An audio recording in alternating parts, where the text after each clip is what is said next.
नमस्ते सभी को और सादर प्रणाम और सभी का स्वागत है आज के स्पेशल इंडिपेंडेंस डे सेशन में, जहां मैं सीए निपुंडागा आपके सामने वापस उपस्थित हूं एक इंडिपेंडेंस डे स्पेशल सेशन के साथ। और जहां आज हम बहुत सारे डिस्कशन करने वाले हैं, क्या हम एक्चुअल में इंडिपेंडेंट हैं, क्या हम एक्चुअल में स्वतंत्र हैं, क्या हम एक्चुअल में ट्रू पेट्रियोटिक पर्सन है, क्या हम एक नेशनलिस्ट है। ये सारे क्वेश्चंस थे और इसके क्या एक्शनेबल्स हो सकते हैं, आज इस सेशन में हम कवर करने की कोशिश करेंगे। ये बहुत ही स्पेशल सेशन है, ये हमारे स्वतंत्रता संग्राम का एक बहुत ही महत्वपूर्ण सेशन है। तो मैं चाहूंगा जितने लोगों तक इस सेशन की बात को आप पहुंचा पाए वहां तक पहुंचाएं। हम गुरु की स्तुति करेंगे और फिर स्तुति करने के बाद, हम स्तवन करने के बाद आज के सेशन की ओर आगे बढ़ेंगे।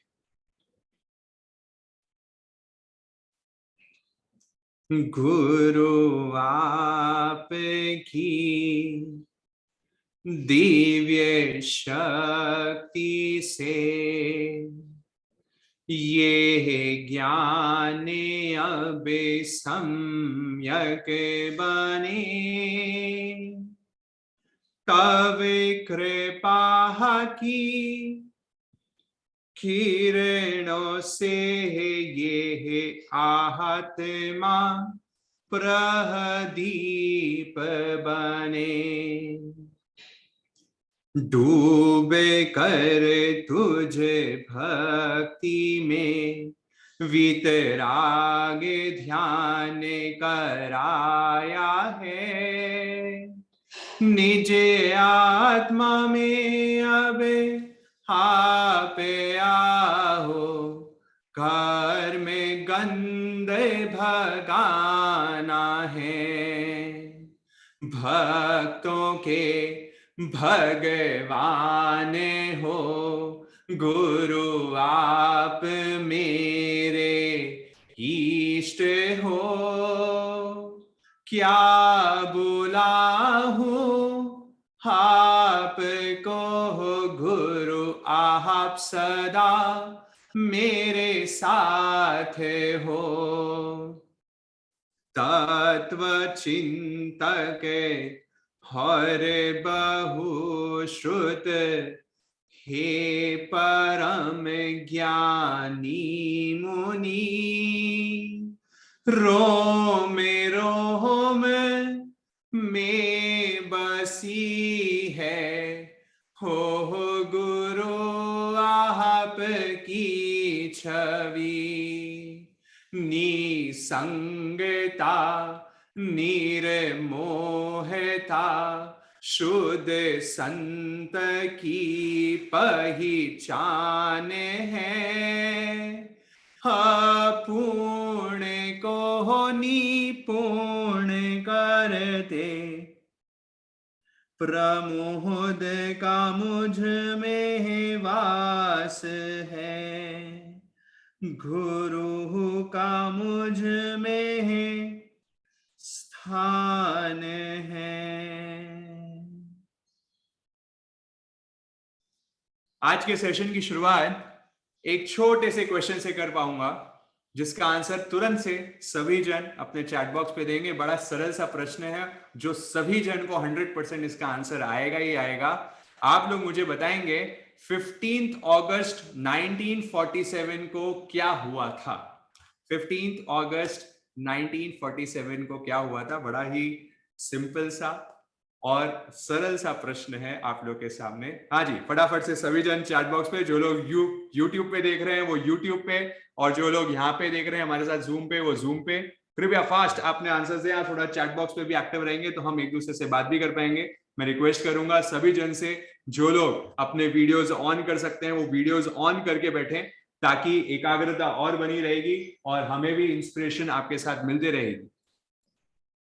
बहुत बहुत बढ़िया। तो बहुत लोगों का यहाँ पे मेरे पास आंसर आ चुका है। हाँ जी, सब लोग चैट बॉक्स पे आते ही थोड़ा एक्टिव हो जाते हैं, सब लोग सीरियस हो जाते हैं। हाँ, आज कुछ क्वेश्चन आंसर चलने वाले हैं। तो यस, बहुत सारों के बहुत ही सिंपल क्वेश्चन है। हमें इंडिपेंडेंस मिला, हमें स्वतंत्रता मिली, हमें ब्रिटिश एरा से मुक्ति मिली, जहां हम इंडिपेंडेंट, फ्रीडम हमें जो कहते हैं वो हमें मिला। पर प्रश्न ये आ रहा है, कहते हैं 15 अगस्त 1947 को इंडिपेंडेंस तो हमें मिल गया, पर दृश्य पराधीनता से अदृश्य पराधीनता में हम आगे बढ़ गए। मैं वापस मेरी लाइन को रिपीट कर रहा हूं, दृश्य पराधीनता से तो हम मुक्त हो गए, मतलब जो विजिबल स्लेवरी थी हमारी ब्रिटिशर्स से, उससे तो हम मुक्त हो गए, पर अदृश्य पराधीनता में, इनविजिबल स्लेवरी में हम वापस उसी कैद में बंद हो चुके हैं जहां हमें इंडिपेंडेंस तो मिला था इन सारी चीजों से मुक्ति के लिए, ये ब्रिटिश एरा से मुक्ति के लिए, जो हमारे पास कॉलोनाइजेशन हुआ था उससे मुक्ति के लिए, पर हम अदृश्य पराधीनता में आगे बढ़ चुके हैं। इसके क्या कारण है? इसलिए आज के सत्र में हमें क्वेश्चन पूछना होगा, क्या हम रियली इंडिपेंडेंट हुए हैं कि नहीं हुए हैं? क्या हम अभी भी डिपेंडेंसी में हैं? क्या अभी तक हम पराधीनता में झूल रहे हैं? तो पराधीनता हमारी क्या क्या चीजों के लिए आ गई है, वो आज हम जानेंगे। इसलिए आज का बहुत महत्वपूर्ण सेशन है। मैं वापस सभी से रिक्वेस्ट करता हूं कि जहां तक इस सेशन को आज आप लोग पहुंचा पाए, वहां तक इसको पहुंचाने की कोशिश कीजिए। ये बहुत महत्वपूर्ण सेशन है। आज का सेशन हमारे को सोचने पे मजबूर करेगा, हमारे विचारों पे एक वार करेगा कि हम कितना एक्चुअल में ये 75th हमारा जो अमृत महोत्सव हम मनाने जा रहे हैं, क्योंकि उत्सव के पहले उत्साह तो आ जाना चाहिए। उत्सव के पहले हमें पूरा उत्साह आ जाना चाहिए, और उत्सव आने वाला है 2 दिन बाद ही, बहुत महान उत्सव आने वाला है। ये बहुत बड़ा एक फेस्टिवल हम मनाने जा रहे हैं। 75 साल किसे कहते हैं, हमारी स्वतंत्रता संग्राम को होने जा रहे हैं, और उसको मनाने के लिए एक उत्साह जगना चाहिए, और उत्साह के आगे हमारे सामने एक लक्ष्य होना चाहिए कि हम हमारे देश को आगे कहां ले जाना चाह रहे हैं, किस विचारधारा में आगे लेके जाने जा रहे हैं, कौन सी पराधीनता में हम लेके जाना चाह रहे हैं, या वो कौन सी पराधीनता से मुक्ति पाने के लिए हम आगे बढ़ना चाह रहे हैं। ये सारे प्रश्न आज विचार हम हमारे सामने, आपके सामने एक दृष्टि लगाने वाले हैं, आपको एक सोच देने वाले हैं। तो इसलिए निवेदन है, आपके सारे फ्रेंड्स, सारे फैमिली मेंबर्स, सारे रिलेटिव, सब तक आज के सेशन को पहुंचाएं, ताकि एक एक जन इस सोच से आगे बढ़े और इसमें एक दृष्टिकोण ले, और फिर हम हमारी देश की दिशा बदलने की कोशिश करेंगे। तो सबसे पहली पराधीनता की बात करें, मैं कुछ पराधीनताओं की आज बात करूंगा, कुछ डिपेंडेंसी की बात करूंगा। आप लोग हो सके तो पॉइंट्स भी बना सकते हैं। सबसे पहली पराधीनता जो हमारे सामने आ गई है, वो हमारे पहनावे में आ चुकी है। हमने अंग्रेजों के साथ बहुत साल बिताए, 100 साल से ऊपर तक बिताए, पर अंग्रेजों के साथ रहते हुए हमारा कल्चर, हमारा सारा जो रहना सहना उठना बैठना पूरा अंग्रेजी हो चुका था, और हो चुका है आज भी। हमारे पहनावे में आप देखेंगे, चाहे हम मीटिंग्स में जाते हैं, चाहे हम कंपनीज में जाते हैं, चाहे हम कॉर्पोरेट वर्ल्ड में, चाहे हम स्टूडेंट्स जाते हैं स्कूल में, वहां पे आपको सब पहनावा इंग्लिश मिलेगा। मतलब हम शर्ट पैंट ट्राउजर्स इन सब चीज में आ चुके हैं। ये एक अदृश्य पराधीनता में हम आ चुके हैं। इससे शायद मुक्ति पाना बहुत बहुत डिफिकल्ट काम है, क्योंकि अब तो पूरा हम उसमें रच पच गए हैं। बट हम एक चीज अवश्य कर सकते हैं, हम ये ड्रेस तो पहन रहे हैं, ड्रेस पहनने में कोई बुराई नहीं है, पर ड्रेस के पहनने के बाद जब कोई दूसरा व्यक्ति या कोई दूसरी लड़की या कोई लड़का ऐसे ड्रेसेस को या ऐसे पहनावे को जब पहनती है, तो हम एटलीस्ट उनका मजाक तो नहीं बनाएं, हम उनको एक इंफीरियर फीलिंग में तो नहीं देखें, हम उनको एक ओछी दृष्टि से तो नहीं देखें। इतनी तो पेट्रियोटिज्म हम जरूर लेके आ सकते हैं। हम शायद पहनावे में पूरी तरीके से चेंज नहीं कर सकते हैं, क्योंकि अब तो हर जगह की डिमांड ही वो हो चुकी है। अगर हम वो डिमांड के अनुरूप नहीं चलेंगे तो भी हम बराबर से नहीं उठ बैठ पाएंगे हमारे समाज में। पर एटलीस्ट जो ऐसे कार्य कर रहे हैं, ऐसे जो कपड़े पहन रहे हैं, या ऐसे कभी कभार भी जो करते हैं, एटलीस्ट उन सब में तो हम एक ओछी दृष्टि, इंफीरियर फीलिंग नहीं लाए। ये तो हमारी एक देशभक्ति का साइन जरूर हो सकता है। तो आज एक संकल्प, पहला संकल्प मैं आपके सामने रख रहा हूं। ये पहला संकल्प हमारा होना चाहिए, चाहे हमारी मातृभाषा का, अगर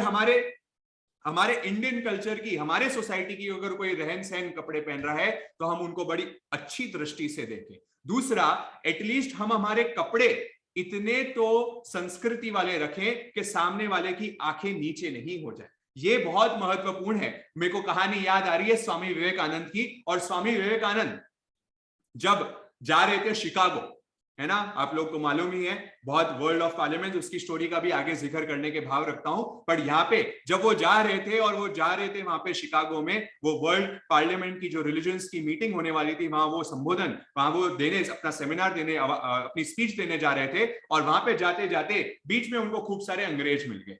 और खूब अंग्रेज मिलते हैं। और अंग्रेज जब, क्योंकि आपने देखा होगा स्वामी विवेकानंद की जब ड्रेस देखी होगी, उनकी पोशाक देखी होगी, एकदम केसरी, एकदम भगवाधारी था उनका पूरा पोशाक, और उसमें ही वो जा रहे थे। और वो वहां पे भी उसी ड्रेस में उन्होंने रहने की कोशिश करी। तो वहां पे जब वो जा रहे थे तो खूब सारे जो अंग्रेज थे वो उनका मजाक उड़ाने, खूब सारी बातें करने लगे और उनपे हिल्ली हंसी करने लग गए, उनका खूब सारा मजाक बनाने लग गए, और वो अंग्रेजी में बात करने लग गए, और एक दूसरे से बातें करते हुए बता रहे हैं, oh what a man this is, what kind of dress he is wearing, he is so inferior, ऐसी सारी बातें उनके सामने रख रहे थे। उनको लग रहा था कि स्वामी विवेकानंद को इंग्लिश समझ में नहीं आती, पर वो स्वामी विवेकानंद को जानते नहीं थे वो क्या महान विभूति थे, क्या उनका दिमाग का स्ट्रक्चर था, और क्या उनकी इंग्लिश पे कमांड थी, वो तो आगे जाके पूरी दुनिया को मालूम पड़ा है। बट वहां पे उन्होंने एक आंसर नहीं किया स्वामी विवेकानंद, उन्होंने कुछ जवाब नहीं दिया वो टाइम, बस उनकी बातें सुनते रहे।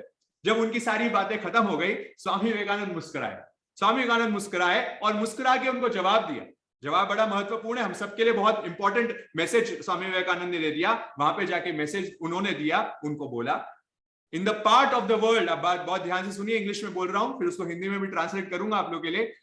इन the part of the world where you live, in the part मतलब वो इंग्लिश वालों को बोल रहे हैं, in the part of the world where you live, your dress, your attire, the suit, the tie which you are wearing, that makes up a man, but in the part of the world where I live, character makes a man. मतलब जिस part of the world में, जिस कोने के दुनिया के आप रहते हो, आपकी जो पहनावा है, आपकी जो सूट है, आपकी जो शर्ट है, आपकी जो पैंट है, वो आपके पर्सनैलिटी को, आपके व्यक्तित्व को बताती है। पर जिस दुनिया के कोने में मैं रहता हूं, भारत देश में रहता हूं, यहां ऊपर का पहनावा महत्वपूर्ण नहीं है, यहां उसके जीवन का चरित्र इंपॉर्टेंट है। वो कितना उसका कैरेक्टर है, क्या उसका चरित्र है, उस पे हमारी देश की भूमिका बनी हुई है। आप देखिए हमारे देश का गौरवशाली इतिहास को उठा के देखिए, जहां चारित्र पे आज आने पर हमारे राजस्थान के इतिहास को उठा के देखिए, और राजस्थान के इतिहास में आपने देखा जहां थोड़ी भी शील पे तो उनको शक हो गया, उनपे शंका आने लग गई कि हमारे शील का हरण हो सकता है। वो पद्मावती आपने सुना होगा, वो जो उन्होंने जोहर कर दिया, आग में कूद गए। क्यों कूद गए? क्योंकि चारित्र पे आंच नहीं आने देंगे, पर हम मरना हमें स्वीकार है, पर हम हमारे चारित्र पे आंच नहीं लगा सकते। ये चारित्र हमारे भारत भूमि की सबसे महत्वपूर्ण प्राइड का विषय था, गौरवशाली था। तो वहां पे उन्होंने आंसर दिया, उनकी हस्ती पस्ती चुप हो गई, उनको हो गया अरे भाई इनको तो सारी चीज समझ आ रही है, और उन्होंने जो जवाब दिया एकदम मार्के का जवाब दिया।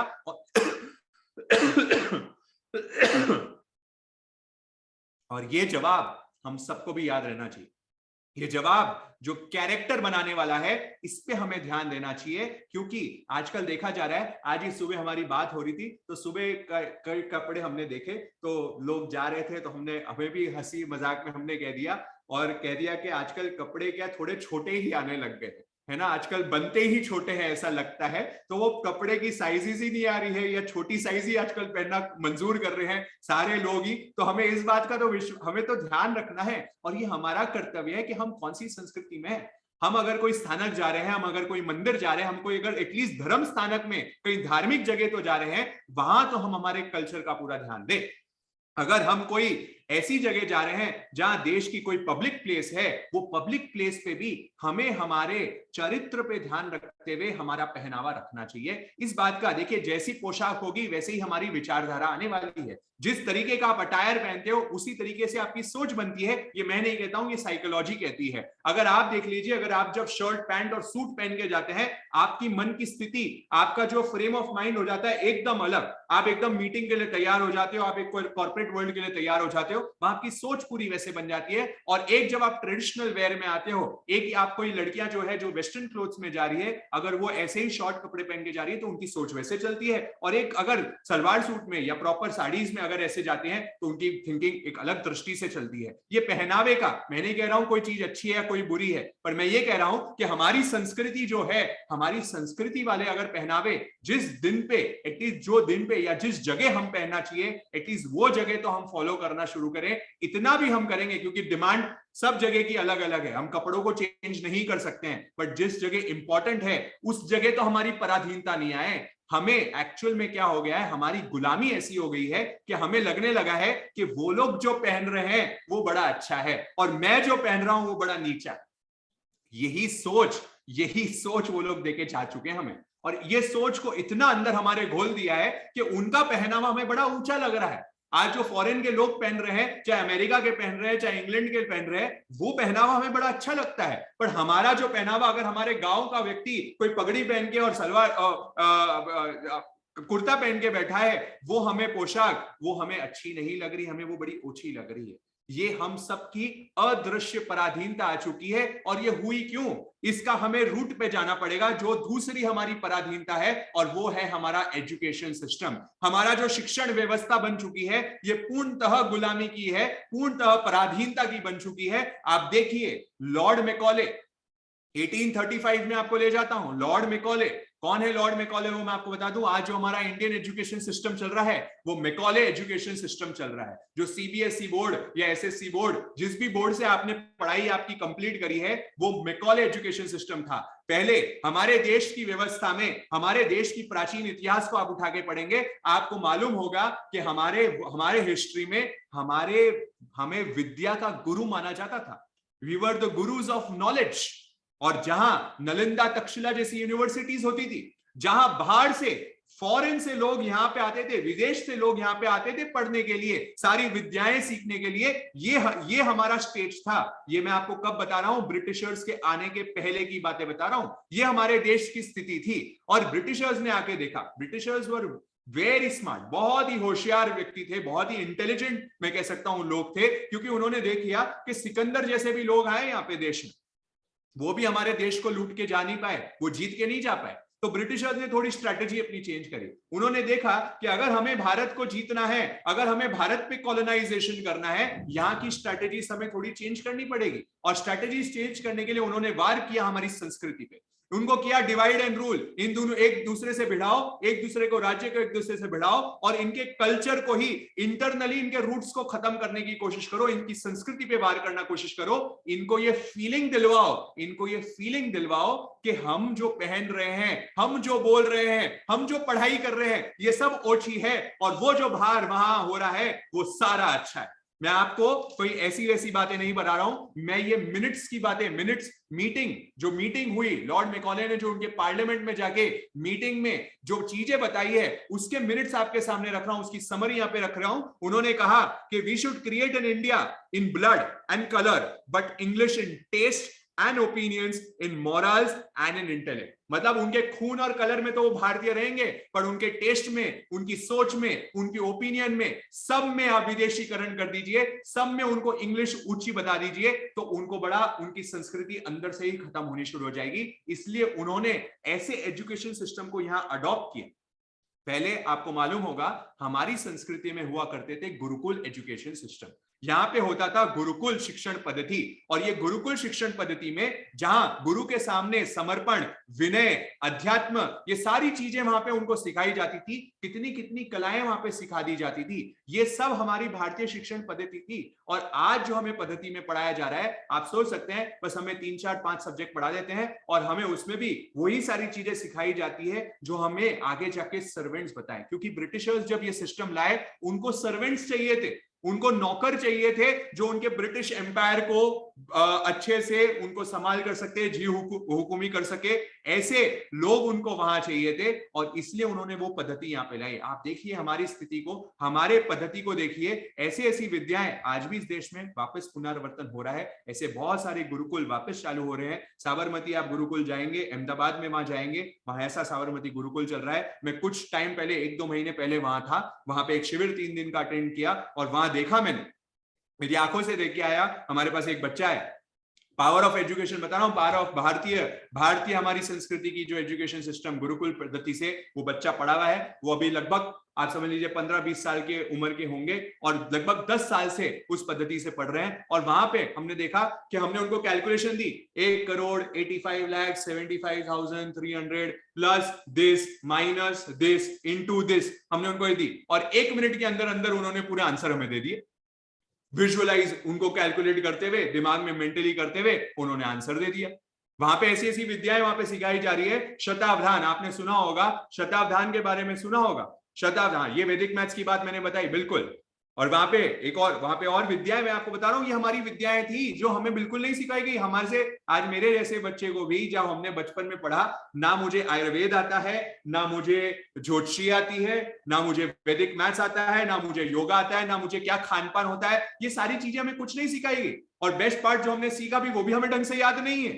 तो हमने सीखा क्या? आज मैं अगर जो काम कर रहा हूं उसमें मेरे को वो चीज उपयोगी तो होनी चाहिए ना, वो चीजें। और प्लस वो एजुकेशन सिस्टम में हमें एक हीन भावना भी दिला दी कि हमारा देश कुछ नहीं है, जो है वो सब वो वाले लोग अच्छे हैं। वो मानसिकता, वो पराधीनता, वो अदृश्य पराधीनता में आरूढ़ कर दिया है। मैं बात कर रहा था शताब्धान कैसी विद्या है, बस थोड़ा सारांश दूंगा फिर आगे बढ़ूंगा क्योंकि आज टॉपिक दूसरा है। पर ये कैसी विद्याएं हमारे पास थी उसका मैं आपको गौरव जगा रहा हूं। ये फ्रीडम स्ट्रगल जो 75 साल हम मना रहे हैं, ये अहोभाव जगाने का भी बात है कि हमारा देश कितना गौरवशाली था, क्या हमारी विद्याएं थी। और ये विद्याएं हमें आज भी सीखनी है। हम वापस इसके इतिहास को वापस जगाएंगे, हम वापस वो विद्या गुरु बनेंगे। पर वो कब बन पाएंगे? जब हमें विद्याओं के मालूम हो, ऐसे विद्या के गुरु सिखाने वाले हो, उन पे विश्वास हो। वहां पे बता रहे शताब्दान जैसी चीजें थी हमारे पास। श्रीमत रायचंद्र की बात करते हैं हम। श्रीमत रायचंद्र जिसे महात्मा गांधी अपने गुरु मानते थे। महात्मा गांधी सारे consultations of father of India जो हम कहते हैं, है ना, उनके जो कंसल्टेशन, उनके जो गुरु, वो कौन थे? वो थे महात्मा के महात्मा, वो थे हमारे श्रीमत रायचंद्र। उनके बारे में कहते हैं 500 शताब्दानी हुआ करते थे वो। और आज के टाइम में भी ऐसे बहुत सारे संत हमारे जैन मुनि वहां पे आपको मिलेंगे जो 500 शताब्दानी भी हो जाते हैं। वो बच्चा जो मैं बोल रहा हूँ गुरुकुल में पढ़ रहा है, वो 200 शताब्दानी। शताब्दानी होता क्या, अब उसको समझ लेते हैं कि हमने उनको, समझो, एक के बाद एक, 2, 3, 4, 5 ऐसे कम से कम 200 चीजें बैक टू बैक हमने उनको दी। किसी ने कह दिया कुछ, किसी ने कह दिया कुछ, किसी ने कुछ नंबर्स, किसी ने कोई थिंग्स, किसी ने कोई प्लेस, ऐसी 200 चीजें, किसी ने कोई इमेज दिखा दी, ऐसी सारी 200 चीजें उनको बता दी। अब वो जो व्यक्ति है वो ऑर्डर में 1 to 200 में लगातार वो 200 तक बता देगा। एक के बाद एक उसको याद रह जाएगी। फिर उसको बोला कि रिवर्स बता भाई, अब 200 से 1 तक लेके जा, तो 200 से 1 भी बता देगा। फिर उसको बोलोगे 75 वाला बता, 75 बता, 76 बता, 88 बता, वो भी बता देगा।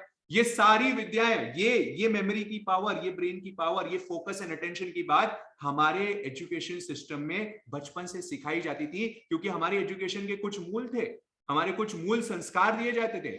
हमें कहा जाता था ब्रह्मचारी रहते हुए, सारे फोकस अटेंशन को हटाते हुए, सारी फोकस अटेंशन रखते हुए, सारे डिस्ट्रैक्शन से दूर होते हुए, हम वो अटेंशन एक गुरुकुल व्यवस्था में रहा करते थे जहां गुरु के प्रति पूर्ण समर्पण हुआ करता था। और आज हमारे देश के आप देखिए, आज हमारे देश में आप एजुकेशन सिस्टम देखिए, आज हमारा जो एजुकेशन सिस्टम चल रहा है, मैक्सिमम जो आजकल पेरेंट्स जो अपने बच्चों को डालना चाह रहे हैं, वो डालना चाहते हैं इंटरनेशनल बोर्ड्स में, आईबी बोर्ड्स में डालना चाहते हैं। क्योंकि देखिए मांग वही है, बेस्ट स्कूल्स ही वही है। आप देखिए बेस्ट स्कूल्स ही हमारे सामने कौन दिख रहे हैं? वही स्कूल्स दिख रहे हैं। अब वो आईबी बोर्ड में जा रहे हैं बच्चे, इंटरनेशनल स्टैंडर्ड्स में पढ़ने जा रहे हैं, और वहां का कंसेप्ट ही इंटरनेशनल ट्रेनिंग्स है। वहां का बच्चे को ऐसा ही सिखाया जा रहा है, वहां की पूरा एनवायरमेंट, उनका पूरा कल्चर ही ऐसा दिया जा रहा है कि वो बच्चा बाहर ही जाएगा, वो बच्चा यहाँ रह ही नहीं सकता। उसको सारा दिमाग में, उसको पढ़ाई करने बाहर जाएगा, उसकी ब्रेन ड्रेन, जिससे आजकल बहुत बड़ी समस्या, मोदी जी कई बार बोल चुके हैं, बहुत सारे मिनिस्टर्स कई बार बोल चुके हैं, वहां पे बोलते हैं ब्रेन ड्रेन कितनी बड़ी समस्या बन गई है। हमारे देश का सबसे बड़े टैलेंट्स, अच्छे टैलेंट्स,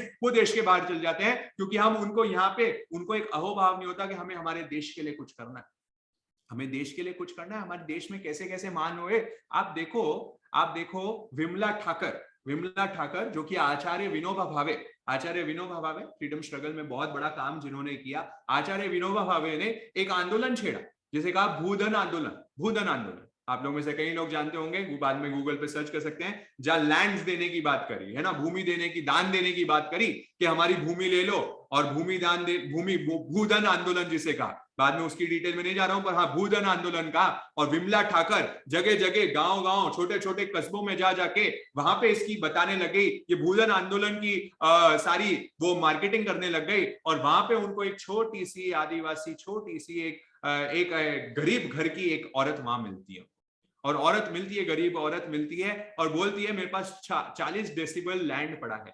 40, छोटा सा, मतलब एक आप समझ लो छोटा सा लैंड का टुकड़ा है मेरे पास, इतना ही मेरी प्रॉपर्टी है, इतनी मेरी एसेट है। मैं आपको ये इसलिए बता रहा हूं कि हमारा जो ये इंडिपेंडेंस आज 75 साल आप इतने आराम से, इतने सुख चैन से घूम रहे हैं, इसके पीछे कितने लोगों का दान, कितने लोगों की पसीना, कितने लोगों का परिश्रम और कितने लोगों की आहुतियां छुपी हुई है, इस बात पे आपको मालूम पड़ेगा कि एक छोटे से छोटे व्यक्ति ने भी कितना इस देश को आगे बढ़ाने के लिए महत्वपूर्ण अपना योगदान दिया। वो लेडी ने बोला कि विमला ठाकर, ये मेरा इतना सा लैंड है। वो जो औरत थी वो घर घर जाके बर्तन धोके लोगों के घर में सफाई करके अपना जीवन का व्यापन करती थी। इतने गरीब करके उसके जीवन के नाम पे और एसेट के नाम पे और कुछ था नहीं, इतना सा छोटा सा लैंड था। वो बोलती है कि ये लैंड भी आप रख लीजिए, ये लैंड मैं डोनेट करना चाहती हूं, मैं देश के लिए कुछ काम करना चाहती हूं, आप इसको आपकी आजादी के स्ट्रगल में लीजिए। विमला ठाकर उसको कहने लग गई, अरे उसको मालूम पड़ा आजू बाजू के लोगों से कि ये तो इसकी तो स्थिति खुद की खराब है। बोले नहीं, मैं आपकी ये चीज नहीं ले सकती हूँ, आप तो आपकी रखिए। तो बोले क्या राम ने भी क्या वो क्या बोलते हैं उसको, राम ने भी वो जो ये इनको दिए थे ना, दान में दिए थे, वो उसके मैं वर्ड भूल गया, वो दिए थे दान में, बहुत ही शबरी ने, हाँ शबरी ने भी उनको दिए थे। तो क्या उन्होंने मना कर दिया था? क्या वो मना कर दिया था? उन्होंने भी एक्सेप्ट किया। क्या मैं एक गरीब घर की हूं? क्या मैं एक बहुत ही महिला ऐसी हूं कि जिनको मैं घर पे जाके काम करती हूँ, इसलिए आप मेरा दान नहीं लेना चाह रहे हैं? आप सोचिए क्या भावना है, क्या उत्कृष्ट भावना देशभक्ति की। और हम यहाँ पे, हम हमारी पढ़ाई करके, हम ये एजुकेशन सिस्टम में जाके हमारी परिवर्तन आ रहा है, और परिवर्तन और कहीं से नहीं आ रहा है। यहाँ पे मैं फोकस करना चाहूंगा हमारे देश के पेरेंट्स पे, हमारे इंडियन पेरेंट्स पे, जो इंडियन पेरेंट्स ही हमारे बच्चों में ये संस्कार कहीं ना कहीं घोल मिल के जा रहे हैं कि नहीं नहीं, तू तो विदेश जाना, आराम से पढ़ना, वहीं सारी चीज है, वही सारी चीज हो रही है। ये दृष्टि हम हमारे बच्चों में डाल रहे हैं, हम ब्रेन ड्रेन की बातें उनको लेके जा रहे हैं। अरे हम हमारे देश का भविष्य क्या यहाँ नहीं बना सकते क्या? ये प्राइड, ये देशभक्ति हमें जगानी पड़ेगी। ये पेट्रियोटिज्म है। पेट्रियोटिज्म कोई हर घर तिरंगा लगाने से नहीं होने वाला। पेट्रियोटिज्म कोई डीपी पे हमारे देश के सामने 75th इंडिपेंडेंस में फोटो खींचने से नहीं होने वाला। पेट्रियोटिज्म, अगर आपने देशभक्ति की बात करनी है तो ये भी एक देशभक्ति का फॉर्म है। भले ही हम यहाँ पे ठेला चला लेंगे, पर हम रहेंगे तो इस देश में ही। वहां विवेकानंद की बात बता दूं, विवेकानंद जब वापस आ रहे थे, और विवेकानंद वापस आए और वापस पूरे इतने वर्ल्ड टूर करके आए, अलग अलग जगह अपने जो प्रवचन देके आए, अलग अलग जगह अपने सेशन देके आए। धर्म गुरु वहां पे उनको कह दिया, वहां पे शिकागो में जब उन्होंने वर्ल्ड पार्लियामेंट्स में जाके अपनी स्पीच दी, लोग हक्के बक्के रह गए कि क्या ये आहुति, क्या संत है, क्या महात्मा है। और जब वो वापस आ रहे थे, इतनी उनको फेम मिला, इतना उन्होंने पूरा वर्ल्ड घूम लिया, यूरोप पूरा घूम लिया, अमेरिका पूरा घूम लिया, सारी जगह घूम के वो वापस आ रहे हैं, है ना। और वापस आ रहे हैं और वापस उनको रिपोर्टर मिल गए, और रिपोर्टर उनको पूछने लग गए, विवेकानंद जी आप पूरी जगह, स्वामी जी आप सब जगह घूम के आए, आप सारी जगह इस देश की कितनी आपने देखा, अपने ये फॉरेन की जगह देखी आपने, क्या क्या एक एक हमारी इमारतें हैं, क्या क्या हमारे लोग हैं, और कितना हमने प्रोग्रेस किया हुआ है। आपको अब देश में वापस यहाँ भारत आ रहे हो, तो आपको भारत के लिए क्या फीलिंग आ रही है? मतलब आप वो ऐसा पूछना चाह रहा था कि देखो आपने अब इतनी महान चीजें देख ली है, तो आपको भारत में आके कैसा अनुभव हो रहा है, यहाँ के आपको भारत के लिए आपकी क्या फीलिंग हुई? तो विवेकानंद जी का उत्तर हम सबके लिए वापस एक मार्गदर्शन है।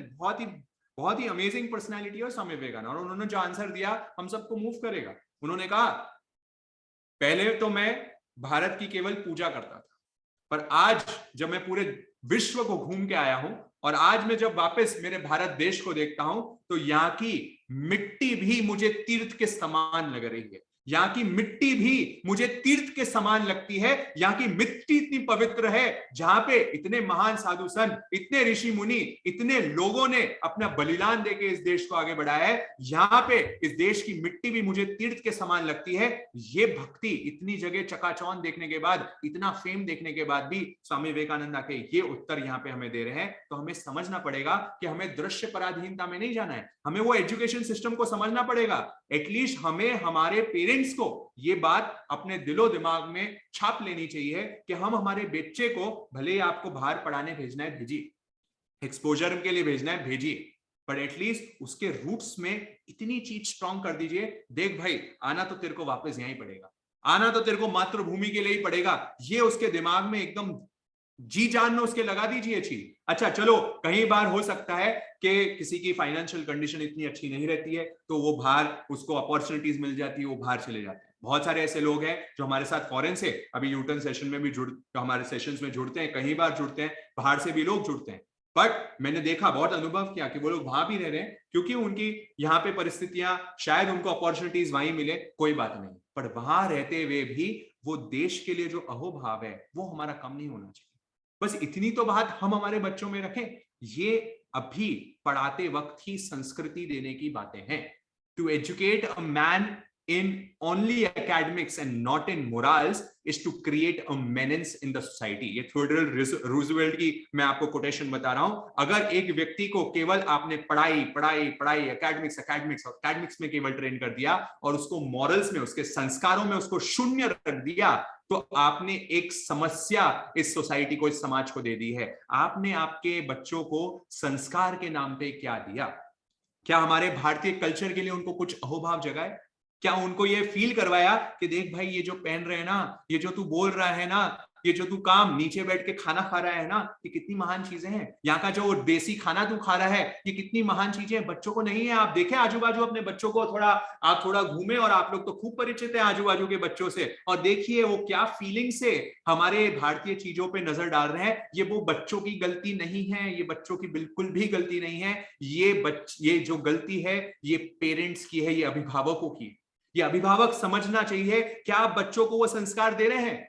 क्या बच्चों को वो भारतीयता की 75वें अमृत महोत्सव की, उनके हमारे फ्रीडम फाइटर्स की, वो महापुरुषों की, क्या ऐसे स्वामी विवेकानंद, हमारे जैन संतों की, क्या हमारे बुद्ध संतों की, ऐसे लोगों की क्या आप उनको बता रहे हैं? This is the spiritual capital of the world. क्या हम हमारी भारतीय भूमि की ये महान चीज उनको बता रहे हैं जो पूरा विश्व नहीं दे सकता है? वो हमारा भारत देश ऐसा विश्व गुरु अध्यात्म के क्षेत्र में है। बाकी लोग तो केवल शारीरिक भोगों की बातें करते हैं, पर आत्मा की बात तो केवल और केवल और केवल इस देश की धरती से ही आई है। ये आत्मा अलग है, ये मोक्ष का कंसेप्ट जो है ये हमारे यहां से ही आई। आप देखिए क्या महान विभूतियां हमारे जैन संतों को उठा के देखिए आप, 8th wonder of this world है। नंगे पैर चलते हैं, 1 रुपए रखते नहीं है, एक घर साथ में रखते नहीं है, खाने का ठिकाना नहीं, पीने का ठिकाना नहीं। ऐसे महान संत आज भी इस देश की धरती पे, इस मिट्टी के कोने कोने में है। कहां हिमालय पे जाके कोई संत बैठ जाते हैं? क्या क्या चीजें करते हैं? क्या ऐसी त्याग, ऐसी तपस्या क्या आपको और कहीं विश्व में मिल सकती है क्या? बहुत बड़ा प्रश्न चिन्ह है। पर हमें ये अहोभाव, ऐसे जो फ्रीडम स्ट्रगल्स की बातें मैं आपको बता रहा हूं, क्या हमने बताई? मैं एक और कहानी बता देता हूं, एक और फ्रीडम फाइटर की कहानी बता रहा हूं। वैसे फ्रीडम फाइटर नहीं, उन्होंने जाके जंग नहीं लड़ी ब्रिटिशर से, उन्होंने जाके कोई ज्यादा बड़ा काम भी नहीं किया, पर उन्होंने जो काम किया शायद ही कोई कर पाए। हमने कहानी सुनी, अभी मैंने रिसेंटली एक बुक पढ़ी, जमुनालाल बजाज। जमुनालाल बजाज, बाद में जाके आप लोग सर्च करना, जो कि कांग्रेस के, वो टाइम जो हमारा कांग्रेस हुआ करता था, जो सब महात्मा गांधी और सब जवाहरलाल नेहरू, ये सब जिस कांग्रेस में थे, जिसने देश के लिए बहुत काम किया वो टाइम, वो कांग्रेस के फाइनेंशियल सेक्रेटरी, मतलब वो मेन उनके रोल में थे, जहां पूरा वित्त का रोल, वित्त मंत्रालय जो था पूरा उनके कंट्रोल में था, सारी अरेंजमेंट्स फ्रीडम स्ट्रगल के पैसों की। जमुनालाल बजाज अपने आप में बहुत बड़े व्यवसाय, बहुत बड़े बिजनेसमैन, मतलब अरबों खरबोपति जो आप कह सकते हो आज के टाइम के हिसाब से, वो टाइम के बहुत धनाढ़ व्यक्ति वो हुए। और धनाढ़ व्यक्ति होने के बाद भी रोम रोम में देशभक्ति जुड़ी रही, रोम रोम में। उनके मनोभाव में बस यही रहा कि मुझे देश के लिए कुछ काम करना है। महात्मा गांधी से मिल गए, महात्मा गांधी को अपना गुरु कहते थे, महात्मा गांधी को अपना गुरु माने, और वहां पे उनके चरणों में रहे। कई बार तो उनको छोड़ के आश्रम में रहना शुरू कर दिया। गौ सेवा के लिए बहुत बड़ा काम किया।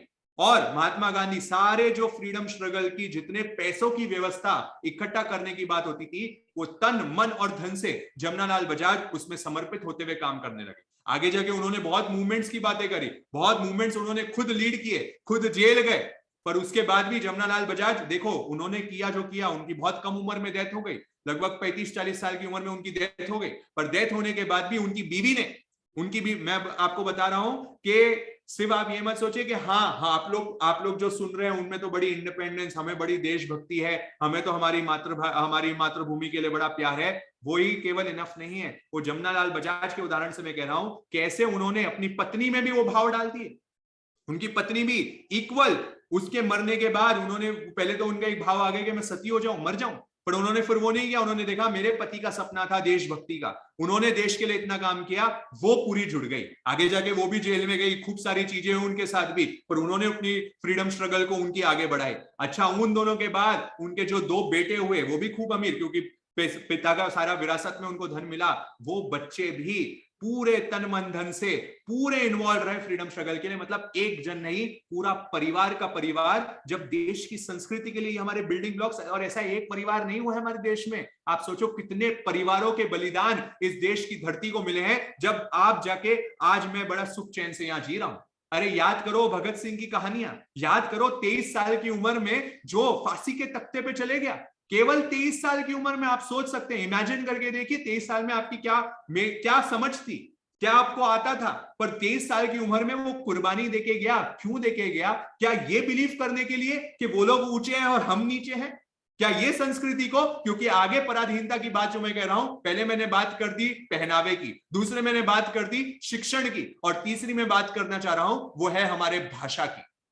आप देखिए, कोई व्यक्ति अगर इंग्लिश बोलता है, जैसे हम हमारे सेशंस में कई बार इंग्लिश बोलते हैं, और हम जानबूझ के हमारे सेशंस में कई बार है ना, हमारा जो टॉपिक भी है वो इंग्लिश में देते हैं। वो इसलिए देते हैं क्योंकि लोगों को बड़ा, आजकल हमें तो क्या है, हमें तो धर्म या हमें तो हमारी बात को समझाना होता है, तो हम समझाने के लिए हम अट्रैक्शन यूज करते हैं, क्योंकि लोगों की मानसिकता ऐसी बन गई है कि जो इंग्लिश में हो रहा है वो बड़ा अच्छा है।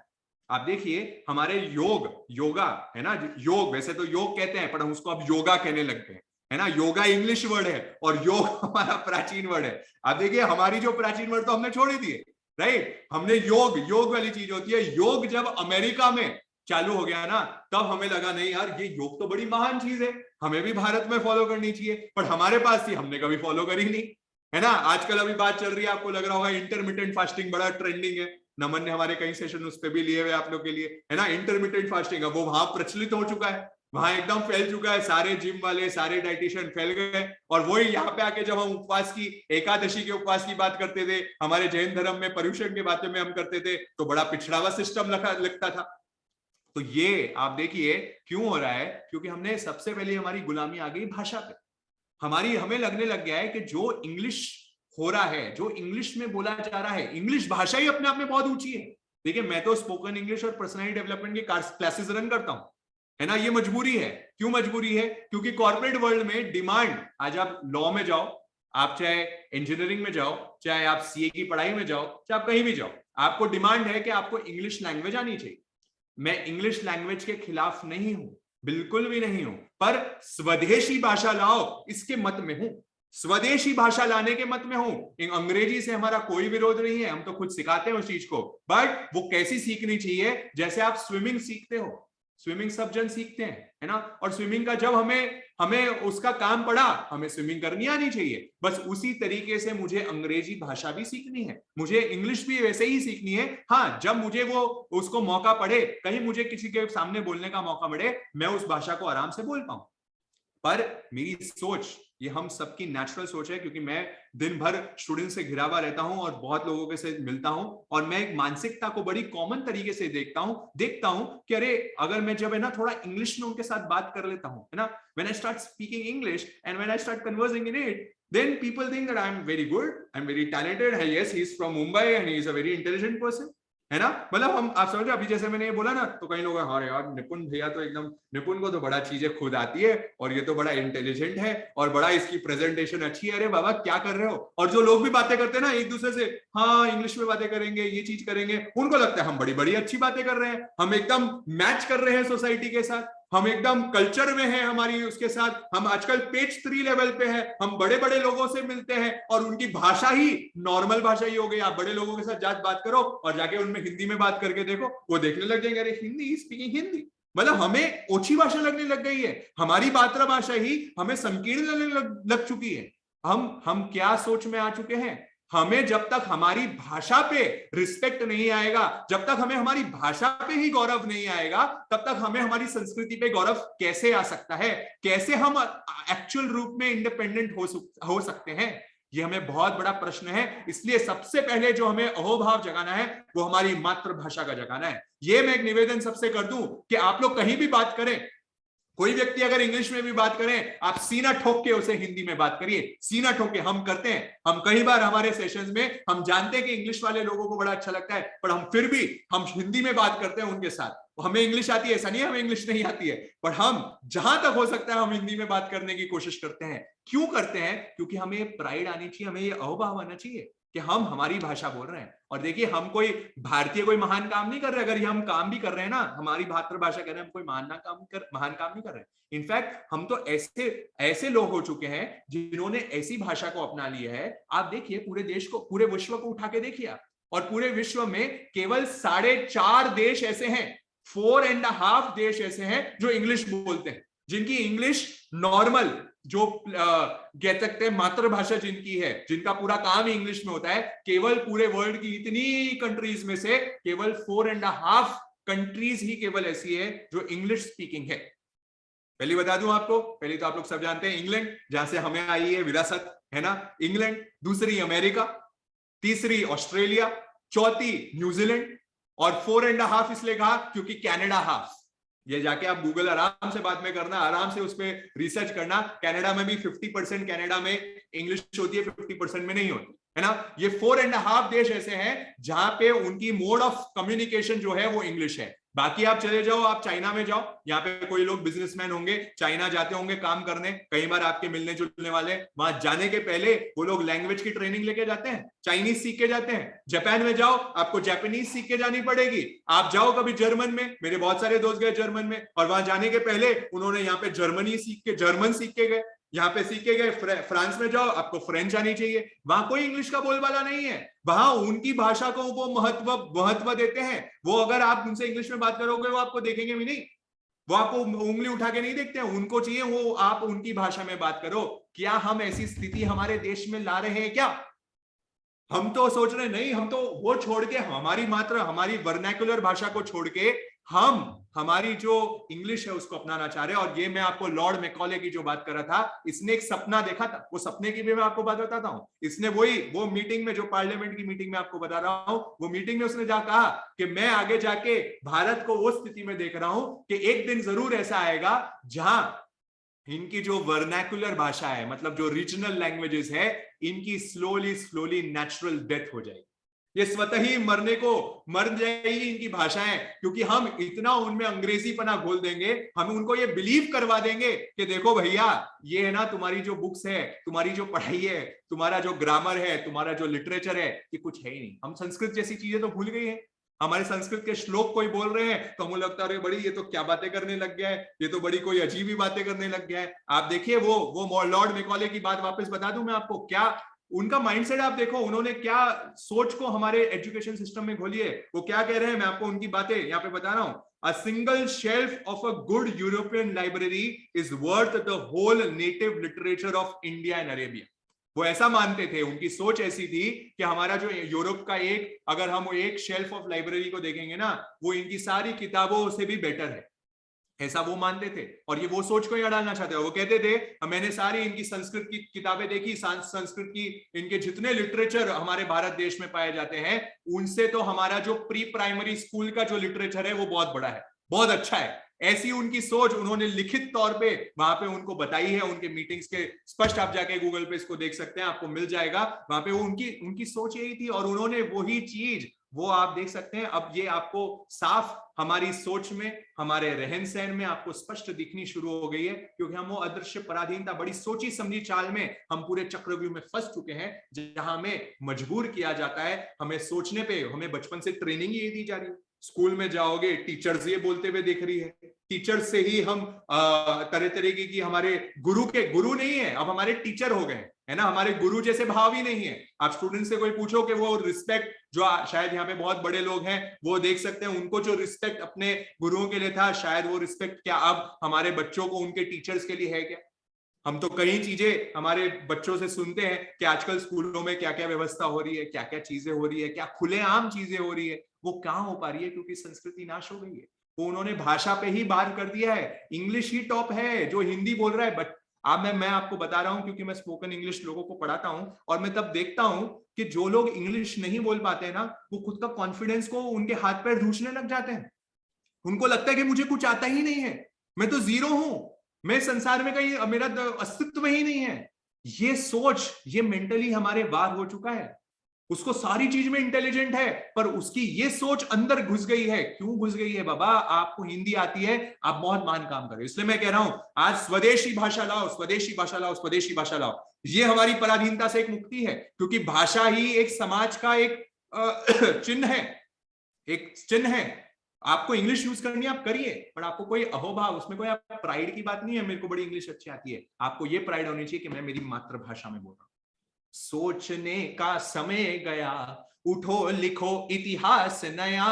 अगर देश के काम न आए तो जीवन बेकार, तो जीवन बेकार साथियों, तो जीवन बेकार। हो जाओ तैयार साथियों, हो जाओ तैयार। अर्पित कर दो तन मन धन, अर्पित कर दो तन मन धन, मांग रहा बलिदान वतन। अगर देश के काम ना आए तो जीवन बेकार, तो जीवन बेकार साथियों, तो जीवन, तो ये देश के लिए काम आना है, ये जीवन देश के लिए काम आना है। जिस देश में आप पले बढ़े हो उस देश के लिए आपको कुछ करना है। ब्रेन ड्रेन में नहीं जाना है, ये वेस्टर्न फिलोसॉफीज में हमें नहीं घुसना है। आप रिस्पेक्ट करें। देखिए हम तो वसुदेव कुटुंब वाली संस्कृति है ना, वसुदेव कुटुंब, ये बचपन से हमें सिखाई हुई चीजें हैं। क्या है ये Vasudev? We believe the whole world is our family. हम पूरे विश्व को हमारा परिवार मानते हैं, बट हाँ हमें हमारे अस्तित्व पे भी गौरव होना जरूरी है। हम पूरे विश्व की अच्छी अच्छी चीजें उठा के देखेंगे। हाँ बाहर की दुनिया में बहुत अच्छा प्रोग्रेस हुआ, चाहे वो इंडस्ट्री के नाम पे हुआ, चाहे वो कंप्यूटर्स के नाम पे हुआ, चाहे वो उनके सोच के बारे में हुआ। अच्छी अच्छी चीजें उनके देश में भी है, हम उसको अडॉप्ट करें, उसको स्वीकार करें।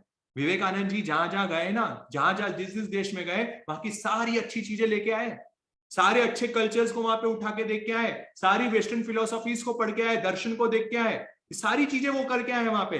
बट अपने देश के लिए वो पूरे गौरवान्वित हुए। वहां पे जहां अध्यात्म की बात करी उन्होंने, जहां 11 सितंबर को जहां उनका शिकागो में उनका चीज थी, उनकी जहां वर्ल्ड पार्लियामेंट ऑफ रिलीजन्स में उनकी जाके जाके स्पीच थी, सारे जो धर्म के वहां पे बड़े बड़े लोग वहां पे आए हुए थे, और सब धर्म के लोग अपने अपने धर्म का बखान कर रहे थे कि मेरा धर्म ऐसा है और तुम्हारा धर्म ऐसा है, मेरा धर्म ऐसा है और तुम्हारा धर्म ऐसा है। सारे लोग आके ऐसी ऐसी चीजें वहां पे विपरीत भी बातें बोल रहे थे और अपने देश का घमंड भी बता रहे थे, हमारे धर्म का घमंड भी बता रहे थे। जब विवेकानंद जी आए वहां पे, और विवेकानंद जी आते ही जो उन्होंने बात करी, भाइयों और बहनों, ब्रदर्स एंड सिस्टर्स, ये से उन्होंने स्पीच शुरू करी और तालियों की गड़गड़ाहट। आप जाके उनके थोड़ा देखिए, जाके उनके 2 मिनट तक गड़गड़ाहट, तालियों की गड़गड़ाहट रुकी नहीं। लोग मेस्मराइज हो गए, अरे भाई ये क्या बोल रहे हैं। जहां नॉर्मल मीटिंग्स में बात चल रही थी, वो आए और सबको अपना ब्रदर्स एंड सिस्टर बताया, वसुदेव कुटुंबः। हमने पूरी देश, पूरी वर्ल्ड को पहले हमारी फैमिली मान रही है, हम सबको हमारा परिवार मान रहे हैं। और फिर बात किया कि हम सनातन धर्म वाले हैं, हम ऐसी संस्कृति वाले हैं कि जहां हम कोई भी, हम किसी को कन्वर्जन नहीं करना चाह रहे कि आप हमारे धर्म में कन्वर्ट हो जाओ, हमारे यहाँ भारतीयता में आ जाओ। जो लोग बाहर करके गए, ये लोग करके ही ये गए हैं कि आप हमारी संस्कृति में आ जाओ, हमारे में आ जाओ। हमारे देश ने कभी ऐसा नहीं किया। हम हमारे देश को कहते हैं कि हमारा धर्म ऐसा है, हमारा सनातन धर्म ऐसा है कि यहाँ पे बहुत सारे रास्ते हैं, पर रास्ता तो हमारा जो मेन उद्देश्य है, मेन जो ऑब्जेक्टिव है धर्म का, वो तो सेम ही रहने वाला है। वो सेम ही चीज रहेगी, वो यूनिवर्सल चीज रहेगी। और क्या उनकी स्पीच रही, वहां से वो फेमस हो गए पूरे पूरे, वहां पे एक क्रांतिकारी मूवमेंट हो गया स्वामी विवेकानंद का। तो आप देखिए ऐसी ऐसी चीजें, ये अध्यात्म का भी हमें प्राइड होना चाहिए। तो हमने 3 चीजों की बात करी, क्या क्या पराधीनता आ गई, मैं जल्दी बताऊंगा। पहला, नंबर 1 हमने बात करी हमारा पहनावा। दूसरा हमने बात करी हमारी शिक्षण पद्धति पे हमारी पराधीनता आ गई। तीसरी हमारी जो पराधीनता आई, हमने अभी बात करी कि हमारी जो तीसरी पराधीनता आ गई हमारी भाषा, हमारी बोली। और चौथी पराधीनता, अदृश्य पराधीनता में जो हमारा देश अब आगे बढ़ना शुरू हो गया है, वो हो गया है सोशल मीडिया, वो है इंटरनेट एडिक्शन, वो है हमारे ये व्यसन। इन सारी चीजों पे हमारी दृश्य पराधीनता आनी शुरू हो गई। मैं दीप्ति से निवेदन करता हूं, दीप्ति आर यू देयर? वो एक वीडियो जो मैंने बोला था वो प्ले कर देंगे आप, दीप्ति? क्या सभी जन ये वीडियो को गौर से देखेंगे। ये वाला नहीं दीप्ति, ये तो पर्यूषण वाला है। ये वाला था क्या, जो शॉर्ट फिल्म थी ना, अपन ने शेयर करी थी एक और वीडियो अपन ने जो शेयर किया था। 1 मिनट पे चलाओ। 1 मिनट। और बहुत ही प्यारा सा वीडियो हमने हमारे ग्रुप्स में भी शेयर किया था, नहीं भेजा है तो अभी आप लोग देखेंगे कैसे हमारी ये अब जो चौथी मैंने बात कर रहा हूं वो है सोशल मीडिया, कैसे व्यसनों से हम घिस रहे हैं और उनमें पराधीनता आ रही है। आप देखिए हम सारे जन मोबाइल, सारे जन टेक्नोलॉजी, सारे जन वीडियोस, व्हाट्सएप, ओटीटी प्लेटफॉर्म्स, ये पराधीनता है। आज हमारे जो देश का भविष्य है वो सारा इससे अधीन हो चुका है। इनको इसके अलावा और कुछ चीज ही नहीं दिख रही है। वहां वैल्यू सिस्टम खत्म हो रही है, वहां एक दूसरे से बातचीत खत्म हो रही है। ये एक और अदृश्य पराधीनता में, इनविजिबल स्लेवरी में हमारे हैं, जिसका हमें महसूस नहीं हो रहा। फिर आगे बात कर दी अल्कोहलिज्म, स्मोकिंग, ड्रग्स। ये बहुत अलग अलग जगह से, चाहे वो बाहर की कंट्रीज हो चाहे हमारे इंटरनल लोग हो, इन सारे चीजों का प्रमोशन किए जा रहे हैं ताकि हम उनसे इंड्यूस्ड होते जाएं। चाहे वो ड्रग्स के नाम पे हो, चाहे वो फार्मास्यूटिकल के नाम पे हो, चाहे वो अलग अलग जनों के नाम पे हो, वहां उस चीज को मोटिवेट किया जा रहा है, हमें कहीं ना कहीं उसमें इन्वॉल्व किया जा रहा है। आप देखिए आजकल कोई जनरेशन में कोई यंगस्टर यहाँ पे हमारा लेक्चर, हमारा सेशन सुन रहा है और वो जानता है कि अगर वो अपने फ्रेंड सर्कल के साथ बाहर जाए और अगर वो ड्रिंक नहीं कर रहा है, अगर वो स्मोक नहीं कर रहा है, अगर वो उनके साथ बराबर पार्टीज नहीं कर रहा है, वो उसको फोमो हो जाएगा। फोमो आपने सुना होगा, आजकल कंसेप्ट चलता है फोमो। मालूम है आप लोगों को फोमो क्या होता है? कोई बताएगा मुझे चैट बॉक्स में? दीप्ति आप रेडी हो जाओ, जब मुझे बता देना। फोमो। हाँ I am ready. You ready? ठीक है। फोमो मालूम है आप लोगों को? फोमो एक कंसेप्ट चलता है आजकल, FOMO, fear of missing out. क्या होता है? कोई लोग नहीं पता है, मैं बता देता हूं। Fear of missing out, FOMO है ना। उसको लगता है कि मैं कुछ खो रहा हूं। अरे बाबा सब जन कर रहे हैं और मैं नहीं करूंगा तो कैसा लगूंगा? ये सारे जन यही चीज कर रहे हैं, मैं नहीं करूंगा तो मैं तो बड़ा पिछड़ा हुआ, मेरे से तो कोई दोस्ती नहीं करेगा। वो ऐसी अदृश्य पराधीनता में आ चुका है। अब वो कहां से इंडिपेंडेंस की बात करेगा? वो उसको लगेगा अरे बाबा मेरे को तो ये करना ही पड़ेगा, मेरे घर में तो सिखाया है, मैं तो एक जैन परिवार में हूँ, मैं तो एक हिंदू परिवार में हूँ, मैं तो ये परिवार में हूँ, मुझे बचपन से सिखाया इन चीजों में नहीं पढ़ना, माँ बाप ने मेरे को संस्कार तो दिए, पर मैं यहाँ बाहर। अच्छा आजकल तो माँ बाप भी संस्कार भी ले दूसरे दे रहे हैं, ये बात अलग है। मैं बहुत ही क्षमा से साथ पहले क्षमा प्रार्थी होते हुए कह रहा हूं कि माँ बाप ही ट्रेनिंग दे रहे हैं, माँ बाप ही उन चीजों में इन्वॉल्व करते हुए बच्चों को ले जा रहे हैं। हाँ ये तो करना ही पड़ेगा, ये तो नहीं करोगे तो आगे क्या होगा? अरे ये तो तुम्हें आगे अपने फ्रेंड सर्कल बढ़ाने के लिए, अपना नेटवर्क ग्रो करने के लिए तुम्हें इन चीजों में तो पार्टीज करनी होगी, तुम्हें तो आगे जाना ही पड़ेगा। ये हम बच्चों को हमारी संस्कृति के बारे में पढ़ा रहे हैं और फिर हम बच्चों के लिए क्लेम करते हैं अरे मेरा बच्चा तो मेरे हाथ में ही नहीं है, वो तो हमारे जनरेशन में वो घुल मिल गया है, वो तो मेरी बात सुनता ही नहीं। कैसे सुनेगा? आपने जब शुरुआत में, आपको जब उस पर कंट्रोल रखना था, जब आपको उसको समझाना था, आप तो उसको प्रमोशन दे रहे थे। तो आप देखिए इस वीडियो को, आप देखेंगे अभी इस वीडियो में कुछ चीजें वीडियो से बड़ी अच्छी समझ आती है, वो वीडियो से हम समझने की कोशिश करेंगे। यस दीप्ति?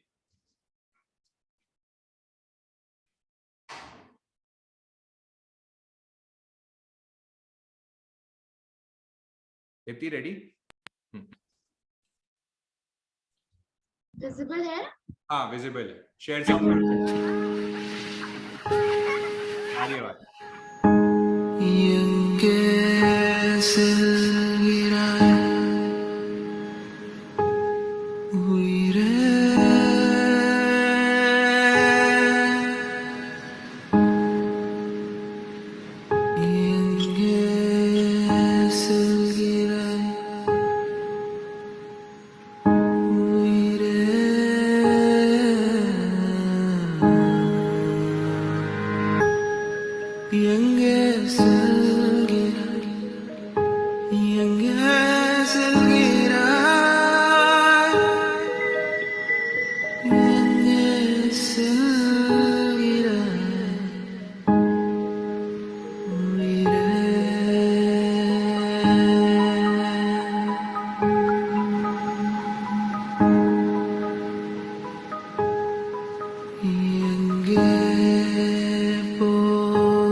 जी, तो आई थिंक वीडियो ज्यादा चीजें हमें समझा देता है और कुछ ही चीजों को, सारे व्यसनों को इन्होंने यहाँ पे, सारे एडिक्शंस की यहाँ बात कर दी, जो इस देश की आज पराधीनता, जो सबसे बड़ी समस्याएं चल रही है, चाहे वो इंटरनेट, चाहे वो मोबाइल की हो, चाहे वो चोरी की हो, चाहे वो ड्रग्स की हो, ऐसी सारी चीजों को इस वीडियो में यहाँ कवर किया है। और यही आज की एक और जो लास्ट हमारी बात है, ये वो है व्यसन की बातें। पांचों, फिफ्थ पॉइंट जो हमारा आ रहा है, वो इन एडिक्शन से जो हमारे देश को अंदर ही अंदर खोखला करे जा रहे हैं, ये अंदर ही अंदर हमें काटते जा रहे हैं, है ना। ये पराधीनता से भी हमें बचना बहुत जरूरी है।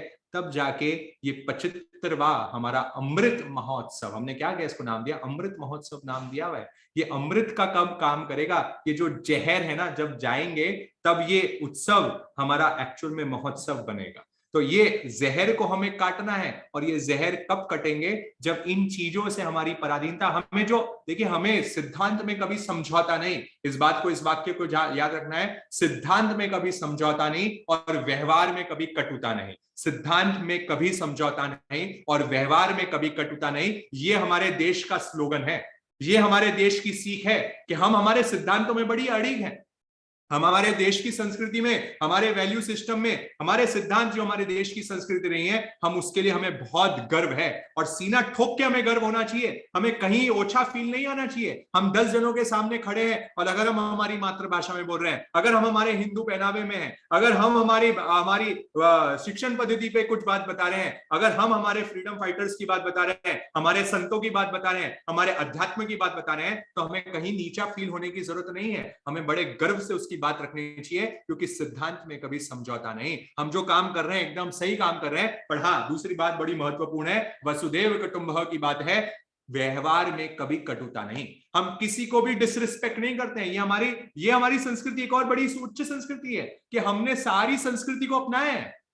हमने देश की अलग अलग संस्कृतियों को यहां अपनाया है, पर हमने किसी से भी कभी वैर नहीं बांधा। हमने किसी को कभी उससे व्यवहार में कभी कटुता नहीं करी। और आज भी हमारे देश के जितने डिप्लोमेटिक रिलेशंस हमारे बाकी कंट्री से अच्छे हैं, शायद ही किसी और देश के होंगे। हम इतनी डिप्लोमेसी में आज भी बिलीव करते हैं। इंटरनेशनल डिप्लोमेसी आज भी हमारी सबसे सर्वश्रेष्ठ है, क्योंकि हम सभी कंट्री से कभी कटुता नहीं अपनाते, हम व्यवहार में कभी कटुता नहीं अपनाते। तो व्यवहार में कटुता नहीं और सिद्धांत में कभी समझौता नहीं। देखिए, बातें तो खूब सारी है, पर विचारों को पढ़कर बदलाव नहीं आता।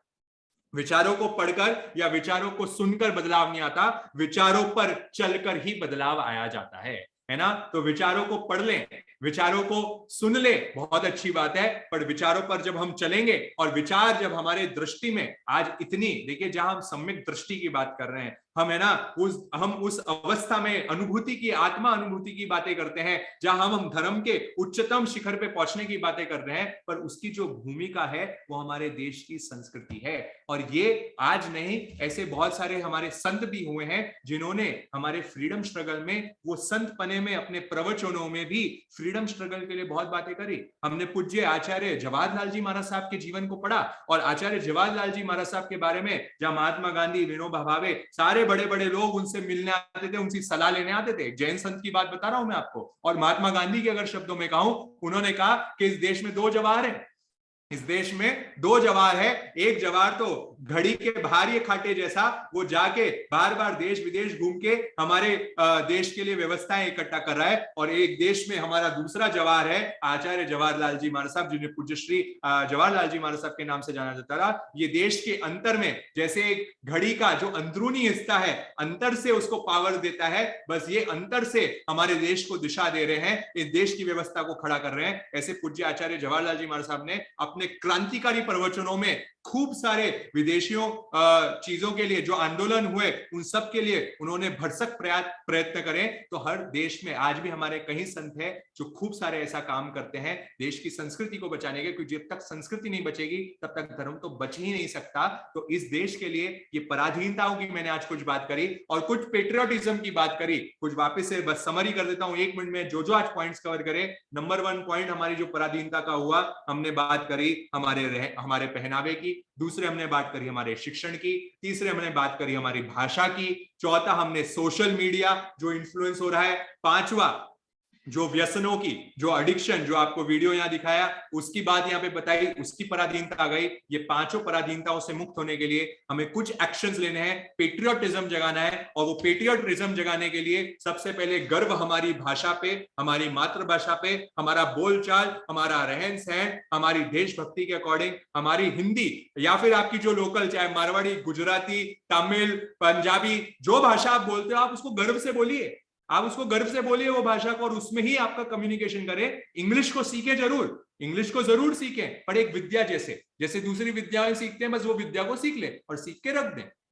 दूसरा हमने बात करी हमारे माँ बाप की, अभिभावकों की, हमारे जो ओल्डर जनरेशन है उनकी जो ड्यूटी की बात करी, वो बहुत बड़ा पेट्रियोटिज्म है। आप ये पेट्रियोटिज्म बताएं अपने जो नीचे जनरेशन आ रही है उनको, हमारे देश के जो इतना प्राचीन हमारा हो भाव वाला हमारा जो इतिहास रहा है, वो इतिहास के पन्ने उनके सामने रखें, वो संस्कृति की बातें रखें, वो देश के लिए मर मिटने की बातें यहां करें कि जो करना है इस देश में ही करना है। ब्रेन ड्रेन को प्रमोशन नहीं दीजिए, वो इंटरनेशनल स्कूल्स को प्रमोशन नहीं दीजिए, जो करना है यहीं करना है। इन बहुभाव में हो सके तो ऐसे गुरुकुल व्यवस्था में भी हम प्लान कर रहे हैं, हम आपके सबका सपोर्ट रहा, हम पूरा प्रयत्न कर रहे हैं कि जयपुर में भी ऐसी व्यवस्था को लाएं। और जरूर आपके सामने अगर जब ऐसी योजना पूरी बन जाती है तो उसको आपके सामने रखने का भाव रखेंगे, ताकि एक रूट से हमारा काम हो हमारी शिक्षण व्यवस्था का। इस पे पूरा विचार, पूरी प्लानिंग हमारी टीम की चल रही है। जरूर आपके सामने जल्दी वो एक भी सेशन आपके सामने लाने की कोशिश करेंगे। और फिर आगे एक और जो पेट्रियोटिज्म की बात करी,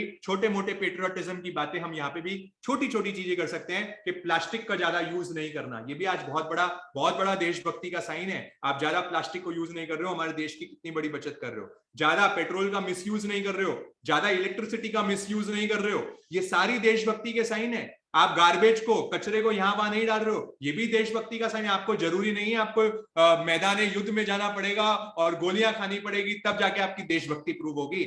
आप जिस जगह हो मिले हुए का सदुपयोग करिए। बस आप जो जहां हो, जहां पे हो, जिस अवस्था में हो, जो आपका एजुकेशन है, जो आपका बिजनेस है, बस वहां से ही आप क्या बदलाव छेड़ सकते हो। विचारों से बदलाव नहीं आता, विचारों पे चलने से बदलाव आता है। बस यही भाव रखते हुए आज आप लोग इतने अहोभाव से इस आजादी के अमृत महोत्सव में हम सब साथ में मिलके स्वतंत्रता की इतनी बात करी, हमने पराधीनताओं से मुक्त होने की बात करी, स्वदेशी भाषा वापस लाने की बात करी। इन सब भावों को आपके दिमाग में, जहन में कहीं ना कहीं ये बात जमी होगी। इस वीडियो को, इस सेशन के लिंक को, जो भी आपको यहाँ पे लिंक्स मिल चुके हैं, यूट्यूब के लिंक मिल चुके हैं, ये रिकॉर्डेड है। आप जहां जहां तक जो नहीं पहुंच पाए, जो नहीं सेशन देख पाए, उनको ये सेशन दीजिए ताकि वो इसको भी सुनेंगे। और हमारे चैनल को भी आप सब्सक्राइब भी जरूर करके रखें, उस पर कमेंट भी करें, क्योंकि इस पे ऐसे ही वीडियोस हम तरह तरीके की लेके भी आते रहते हैं, ताकि आप लोग को विविध टॉपिक्स पे आपका इंटरेक्शन हमारे साथ होते रहे और हम इस सोच को, देश को हमारी दशाओं को बदलेंगे तो हमारी दिशाएं तो जरूर ही बदलेगी। बस इन्हीं भावों के साथ बहुत बहुत धन्यवाद, बहुत बहुत आभार, बहुत बहुत थैंक यू कि आप लोग सब जुड़े, और सभी को आजादी के अमृत महोत्सव की बहुत बहुत बहुत बहुत ढेरों शुभकामनाएं। धन्यवाद। जय जिनेन्द्र।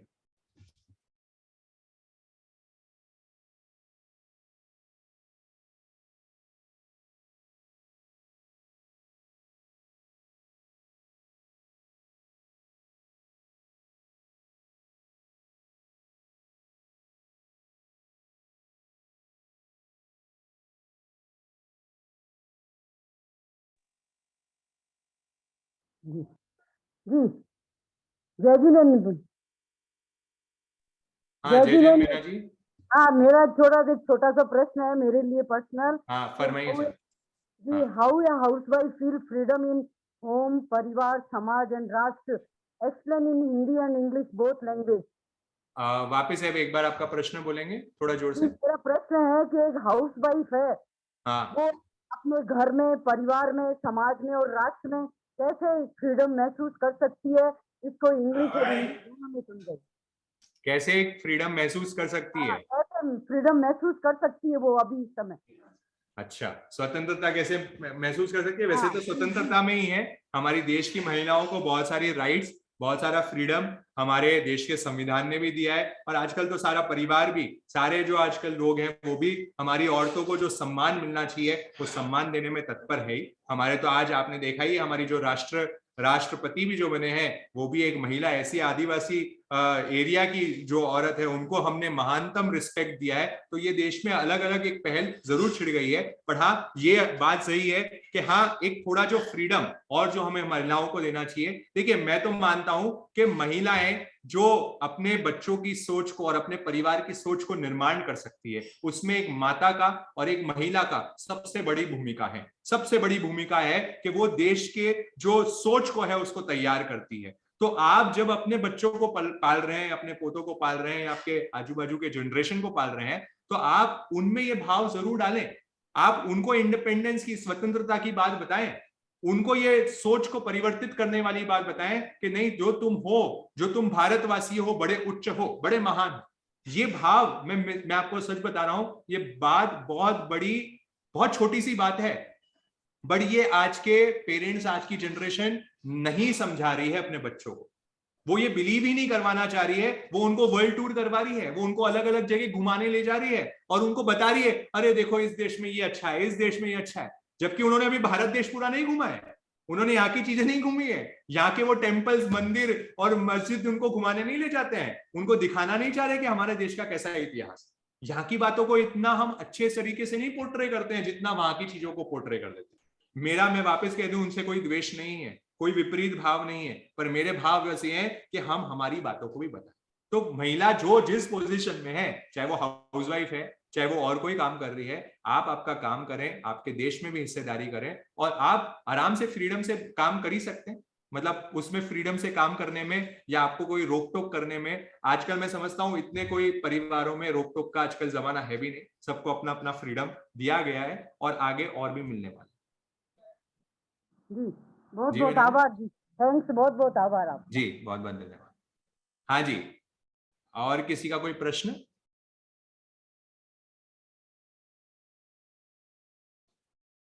जी, बहुत सारे लोगों ने कमेंट्स करे हैं, उसके लिए बहुत बहुत धन्यवाद। हाँ, मैं ट्राई करूंगा। जिनको भी ये गाना चाहिए, जिन्होंने कुछ डिमांड करी, वो मुझे पर्सनल चैट पे डाल देना, मैं उनको भेजूंगा, क्योंकि शायद सबको नहीं चाहिए। वीडियो चाहिए या सॉन्ग चाहिए, आप मुझे पर्सनल चैट पे, व्हाट्सएप पे डाल देना, तो मैं आपको वहां भेज दूंगा, कोई दिक्कत वाली बात नहीं। या एडमिन में से आप कोई भी एडमिन को मैसेज कर देंगे हमारे ग्रुप में, तो हम उनको आप तक पहुंचवा देंगे। इमोशनल फ्रीडम कैसे लाएं? बहुत ही बढ़िया प्रश्न खुशबू जी का है। इमोशनल फ्रीडम, हमारी भावनाओं से कैसे मुक्ति हमें पाए? हाँ, तो परिस्थितियां तो बदल ली जा सकती है, पर मन स्थिति कैसे बदले, है ना? मन स्थिति में हमें फ्रीडम लानी है, तो परिस्थितियां तो बदल रही है, पर मन स्थिति को बदलना बहुत जरूरी है। इसलिए मन स्थिति को, ये इमोशनल फ्रीडम कैसे लाए? क्योंकि हम जल्दी से क्या कर लेते हैं, रिएक्ट कर लेते हैं। हमें रिस्पॉन्ड करना आना चाहिए। हम जल्दी से प्रतिक्रिया कर लेते हैं, पर सोच समझ के उसको उत्तर देना, उसको डील करना, ये हमारा इमोशनल फ्रीडम है ना? ये हमारा मानसिक, एक आप देखेंगे आपकी दृष्टि उसमें परिवर्तित हो गई, तो उसके लिए आप क्या कर सकते हैं, ये क्वेश्चन यहाँ पे आया है। ये फ्रीडम कैसे लाए हैं, इमोशनल फ्रीडम? कि हम जल्दी, बहुत जल्दी इमोशनल, बहुत जल्दी कषायों में, जो हम हमारी भाषा में गए, तो हम बड़े कषायों में हम जल्दी से घिर जाते हैं। तो अभी आगे के सेशन जो हमारे आएंगे, पर्युषण महापर्व भी आ रहा है, उस पर भी हम बातें करेंगे बाद में अगले सत्र में। तो वहां पे हमें ये बात भी करनी है कि देखिए, ये तो एक प्रक्रिया है। जितना आप खुद को पहचानने की कोशिश करेंगे, जितना आप स्वतंत्रता सेनानी बनेंगे, है ना? भगवान महावीर के जीवन को उठा के पढ़ेंगे। हमने एक सेशन लिया है भगवान महावीर पे, है ना? आप जाके कभी पहले के वीडियोस में जाके देखेंगे, एक स्पेसिफिक हमने भगवान महावीर पे सेशन लिया था। और भगवान महावीर एक स्वतंत्रता सेनानी थे। हम उनको और कुछ नहीं मानते, वो स्वतंत्रता सेनानी थे। उन्होंने अपनी इमोशनल फ्रीडम की स्ट्रगल करी है, पूरी इमोशनल फ्रीडम लाया। वो कोई भी परिस्थिति से, बाहरी परिस्थिति से अफेक्टेड नहीं होते थे। वो कैसे नहीं होते थे? क्योंकि उनने अपने अंतर को जीत लिया। इसलिए बस एक, अगर शॉर्ट में अगर आपको कोई टिप देना चाहूं, तो शॉर्ट में बस टिप इतना ही है कि एक्शनेबल आप कर सकते हैं कि कोई भी काम करें, कोई भी काम कर रहे हैं, उसके पहले 1 मिनट जरूर रुक जाए। 1 मिनट थोड़ा उस पर चिंतन करें, क्या ये सही है, क्या ये गलत है, क्या ये करना चाहिए, क्या ये नहीं करना चाहिए, क्या ये जरूरी है, क्या ये जरूरी नहीं है, क्या ये मुझे इंपैक्ट करना चाहिए या मुझे इंपैक्ट नहीं करना चाहिए। बस जब आप ये 1 सेकंड का भी पॉज लेना शुरू कर देंगे, आपको लगेगा एक फ्रीडम आना शुरू हो जाएगा। आप उसको देखना शुरू करें, जैसे कहते हैं थर्ड आई व्यू, मतलब आप ऊपर से दृष्टि देखते हुए उस परिस्थिति को देखें। ये एक सम्यक दृष्टि की पहचान है ना? सम्यक दृष्टि क्या करेगा, उस चीज को बड़े दूर से देखेगा, बड़े दूर से। फॉर एग्जाम्पल आपका और किसी का कुछ बात हो गई है ना, या किसी और कोई चीज आपके हादसा हो गया आपके घर में कोई चीज है ना, या कोई परिस्थिति ऐसी निर्माण हो गई। अब आप उसको ऊपर से देखने की कोशिश करें, आप उसको अलग, आप उस सिचुएशन से अगर अलग एक थर्ड पर्सन जैसे, एक आउटसाइडर जैसे उसको देख रहे हो, तो आप देखोगे अरे ये परिस्थिति तो कुछ है ही नहीं, ये तो बड़ी छोटी सी परिस्थिति है, इसको तो मैं ऐसे ही डील कर लूंगा, क्योंकि आप थर्ड पर्सन हो, है ना। थर्ड पर्सन कितनी अच्छे से आपको सुझाव दे देता है, सजेशन दे देता है, उसको ज्यादा इंपैक्ट नहीं होता है। बस आप वो दृष्टि से जब देखना शुरू करोगे, वो एक इमोशनल फ्रीडम है, और ये प्रैक्टिस से ही होगा, ये धीरे धीरे होगा। ये शुरुआत में बड़ा कठिन लगेगा, बट बस छोटे से आप बात करें कि बस वो जगह आए, वो स्थिति में आए, और स्थिति को थोड़ा दूर से आके देखने की कोशिश करें, थोड़ा दूर चल जाए, एक कदम दूर जाए, और दूर से मतलब मन से दूर जाए, एक कदम ऐसे दूर नहीं जाए, मन से दूर जाए, और मन से दूर होते हुए उस परिस्थिति को देखें, तो आपको लगेगा ये छोटी सी परिस्थिति है, तो मैंने इसको बहुत बड़ा बना दिया। तो आपको वहां फ्रीडम, वहां पे आपको एक स्वतंत्रता महसूस होनी शुरू होगी, ऐसा संभवतः लगता है खुशबू जी। होपफुली आपका आंसर मैं कर पाया हूं। हाँ जी, और किसी को कोई प्रश्न?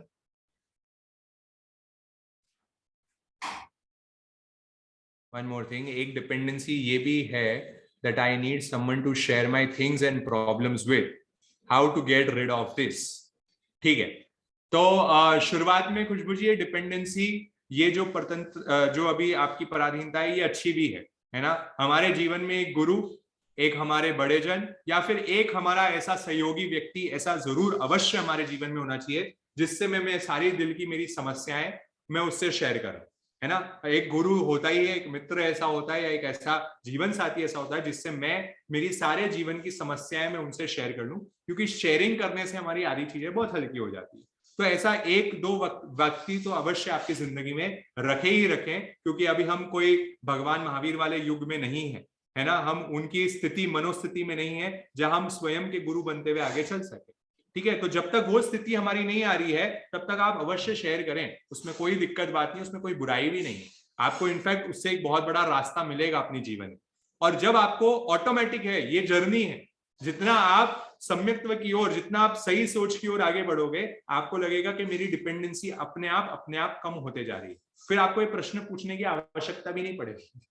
ठीक है, जब आपको मालूम पड़ गया कि मेरे को प्रश्न पूछने की आवश्यकता नहीं पड़ रही है, ऑटोमेटिकली आपकी डिपेंडेंसी कम हो जाएगी। और जब तक ये प्रश्न पूछने की आपको आवश्यकता लग रही है, मतलब आप समझना कि अभी मेरी डिपेंडेंसी है, और उसको स्वीकार करो, उसको पूछो, है ना। वो गुरु के पास रहो, समीप रहो। इनफैक्ट हमने तो आज्ञा है, उनकी आज्ञा में ही जीवन को रख दो। भगवान महावीर ने उत्तराधन सूत्र के जब विनय के पहला अध्ययन शुरू किया, विनय की बात करी, और विनय की बात जब उन्होंने शुरुआत करी, उसमें भी सबसे पहली बात जो रखी वो करी आज्ञा की बात, है ना। विनय की, उन्होंने विनय किसको कहा? विनय कहा आज्ञा के पालन को, है ना। तो भगवान ने वहां डिपेंडेंसी रखी है। भगवान महावीर ने, आप देखेंगे उन्होंने जब स्टार्ट किया बोलना, तब उन्होंने सबसे पहली चीज कही कि विनय तेरे को करना है, और विनय करना है तो तेरे को आज्ञा का पालन करना है। और आज्ञा का पालन तो कोई बोलता है, कोई डिपेंडेंसी हो गई ना हमारी, तो वहां पे डिपेंडेंसी की बात करिए तो आप डरे नहीं उससे। गुरु की डिपेंडेंसी तो हमें तिरा देगी, गुरु की डिपेंडेंसी हमें इंडिपेंडेंट बना देगी, गुरु की परतंत्रता हमें स्वतंत्रता के सेनानी बना देगी। तो आप बिल्कुल भी चिंता नहीं करें, ये जो डिपेंडेंसी है बड़ी शुभ है, बड़ी अच्छी है, और इसके संपर्क में जरूर है। हाँ, किसी के क्या कहते हैं, मोहवश अगर आप किसी के डिपेंडेंसी में आ रहे हो तो वो गलत है ना। मोहनीयवश आप किसी की डिपेंडेंसी में हो तो वो गलत है। पर यहाँ निर्मोह की बात है, यहाँ निस्वार्थ भाव से गुरु के प्रति समर्पण होने की बात है, वो डिपेंडेंसी आपकी शुभ है। तो ऐसी डिपेंडेंसी गुरु के साथ अपना ऐसा रिश्ता बनाए। सिर्फ गुरु ही ऐसा व्यक्ति है जिससे आप खुल के ऐसा रिश्ता, अपनी सारी प्रॉब्लम शेयर कर सकते हो। तो उनके साथ मुझे लगता है कोई दिक्कत वाली बात नहीं है, डिपेंडेंसी हो भी तो। ठीक है खुशबू जी? जी जी, और किसी का YouTube पे तो कोई क्वेश्चन नहीं है, देख लेता हूँ।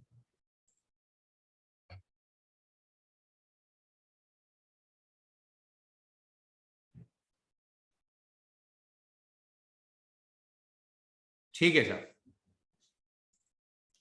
धन्यवाद, बहुत बहुत धन्यवाद सभी जन का जुड़ने का। Thank you.